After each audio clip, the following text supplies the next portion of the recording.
Well, hello, hello, hello, hello, and welcome to Night School. I am your host, Latanya Washington, and today I wanted to speak with you all in regards to the aftermath. We call this the aftermath of the 2020 election. People are stressed out, they are depressed, it is so much happening, and we need to have a discussion because we are living in a nation that is simply divided. And so let's talk about it tonight. All right, let's go. Let's do this.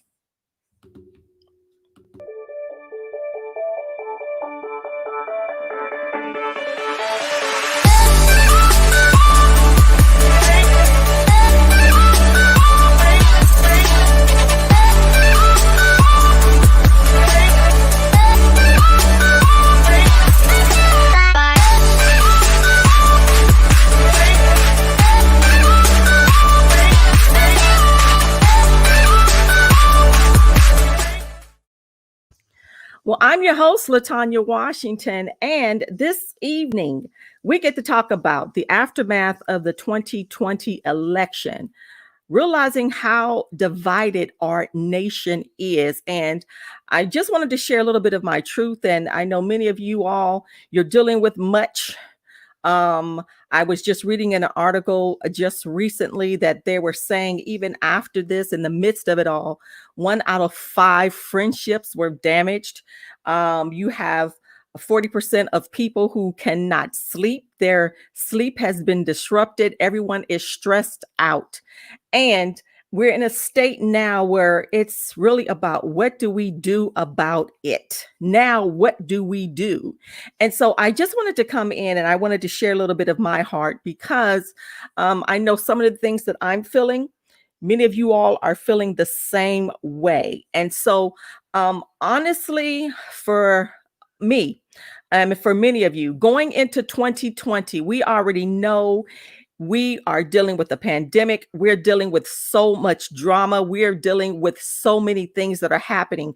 People are passing away. I was just speaking to a physician, and it's literally where at least what 5,000 they're saying people are coming down with the virus. They're looking at the hospitals are beginning to fill up again. People are in the ICU. Some of the surgeries that were scheduled, they are they will not be happening. They're postponing them because of the numbers that are beginning to rise. And as I begin to evaluate everything that is happening, and now with this election and the aftermath, you have a world, you have people that are one side for Trump, you have the other side that were for Biden. And now, honestly, I did not realize, and this is my truth, I didn't realize how divided we were as a nation. I knew that there was racism in our world, in our land, but 2020 opened up my eyes to a many other thing, and the systemic racism that's happening, and all of the things that we've been plagued with. And then, honestly, to just simply see where we are and the division that has truly occurred. And it took me back, you all. It took me back to leadership.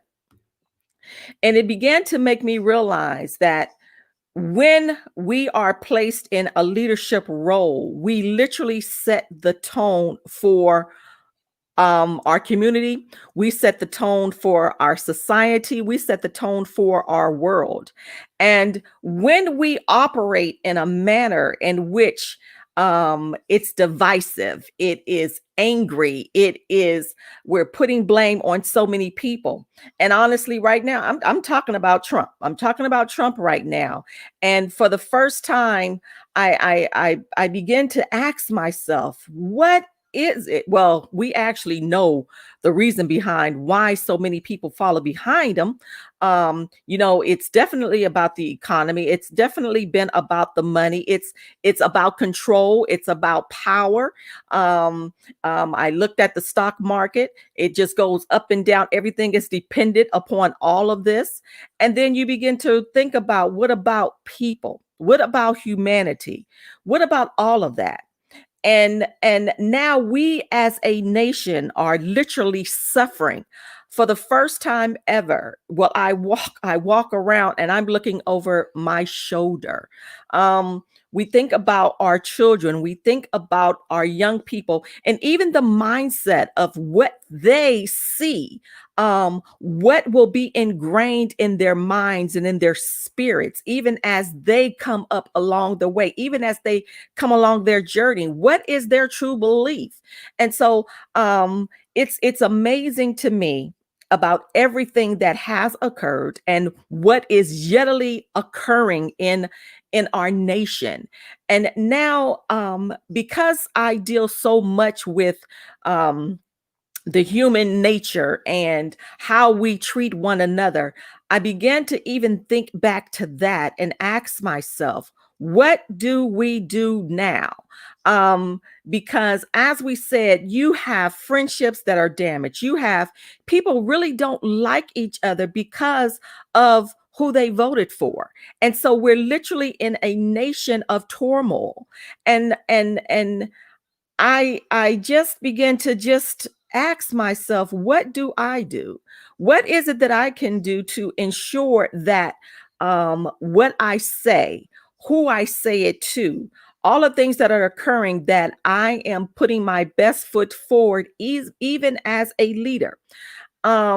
I looked at, and then I watched watched Biden, and I watched Kamala. I hope I pronounced that correctly. Even on Saturday, as they gave their speech, even the tone that was set, it spoke about unity. It spoke about unification, and that tone alone shifted. And so we really don't realize how we set an atmosphere for people, when how we speak and what we say in our gestures and everything that we put out to the world. And so in that, you all, I really want to admonish each and every one of us. I always said, for the past year, for me, I literally sat still and just hearing and trying to pay attention on my next role. What am I supposed to do next?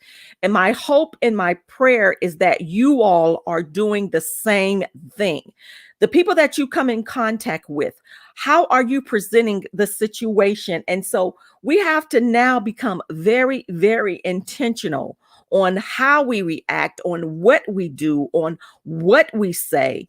Because honestly, I did not realize how much of an impact leadership plays in the role of so many people. I thought back to Jim Jones, and when all the people followed him and drank the Kool-Aid. And I said, is it that easy for us as a people to just simply follow anyone and follow anything just because of the loudness of their voice and the projection? Does it then take away our morals and our values just over the power and the mighty dollar? And we cannot live like that, you all. We have so much now that we have to deal with. We're dealing with this pandemic. We're dealing with children that are in school, and I'm hearing now they're about to come back home. You have some children that are in school.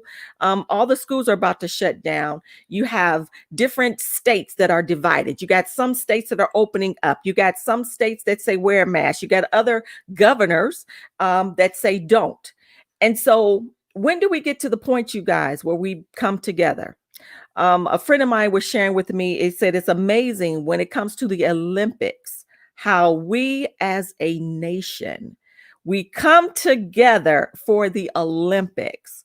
But when it comes to Republicans, when it comes to the Democrats, when it comes to the fight, we are one of the most divided.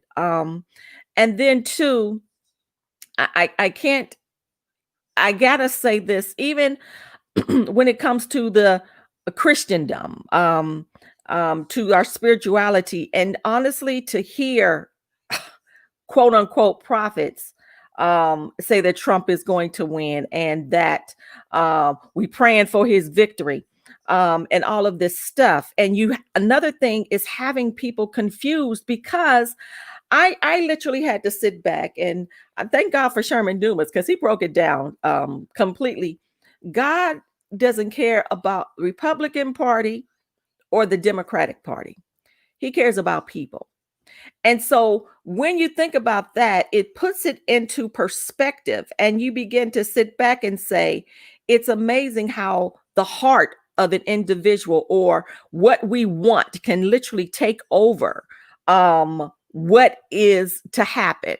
And so I thought about this and I said, we have to, you all, being very careful about what comes out of our mouths and how we react. And it literally feels like, we've dealt with 9/11, we've dealt with so much. And it's amazing to me about we now have to call this the aftermath of the 2020 election. I've never seen this before. I still remember 2016 when Trump ran against Hillary. Many of us were sad. They said picking the worst of two evils. That's what I heard. You got a lot of people that did not vote. And it was that. But guess what? It was what it was, and we just went on. And my hope is that the same thing happens. I know it is the beginning of it all. We are dealing with all of this madness, but my hope is that we begin to sit back and we begin to evaluate the life is so much more important than this. It is so much more important than who wins an election. And you got people sitting on the Senate and you got people sitting on the House of Representatives. And honestly, it stressed us all. I'm preaching to the choir. I was stressed out every few minutes. We couldn't get anything done because we were watching the election until you finally had to say stop. um and we have to now get to that place then and say, what am I supposed to do as a person? What am I supposed to who am I supposed to touch? How am I supposed to lead? What am I supposed to do? Because I know that my voice makes a difference, and your voice makes a difference, whether you will bring people together and unify one another, or you will begin to consistently tear people apart. I have to give it up to Abrams out of Georgia.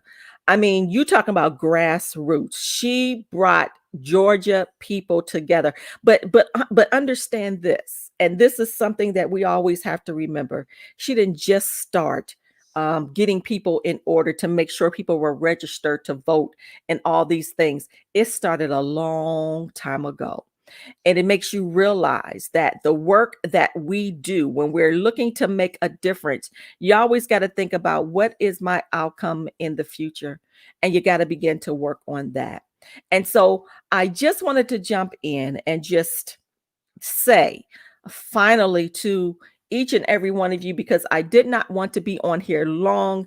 I just felt that it was necessary that we talk about it to a degree and then say, all right, enough is enough. It's time for me to buckle up, do what I have to do as an individual, and make things happen within my community, within my world, within my society, and bring the change, because I'm a change maker. You're a change maker. And we now have the opportunity to bring people together and to bring unity. Because one thing that I know for sure is that God is not a God of confusion. He is not part of chaos. And therefore, that's something that I do not want to be a part of. And so I just wanted to jump in and just admonish each and every one of you. We can make it. We can make it through. If you have friendships that, were severed over this, go back and have a conversation, talk about it, because It's not worth it. Um, get some rest now. Let's release the stress and the depression and all of this stuff, because honestly, you all, we got a bigger thing to fight. We have the COVID-19. Some people call it the corona, some people call it Cora, the pandemic, the plague, whatever you call it. That's what we have to fight now. And we have to fight it together. We have to come together, because honestly, we need one another. God bless. You all take care of yourselves. Love you much. Talk to you soon.